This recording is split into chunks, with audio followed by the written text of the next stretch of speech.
din, ano? Nakakabitaw ka kaagad. Yes. May mga eksena na mahirap bumitaw. How do you do that? Paano ka bumibitaw? Pagpag lang, water, Pagpag? oo, gano'n. Pero was there a time in your career, Carlo, that you wanted to walk away?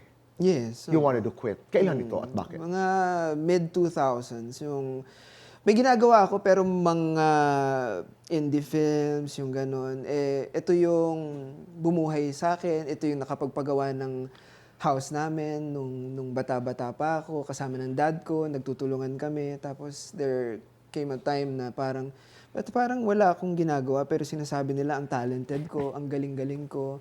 So parang mag-Amerika na lang kaya ako, magpa-adopt ako sa uncle ko na nasa Amerika. Sabi ko, kaya ko namang mag-manual labor, kaya ko mag-fast food or kaya ko yung gano'n. Ginawa ni Coco Martin. Yes. Yan. Oo, You know the story of Coco, di ba? Umabot Coco ako sa Martin. point umabot ako sa point na tarpaulin printing habang nag-i-indie film.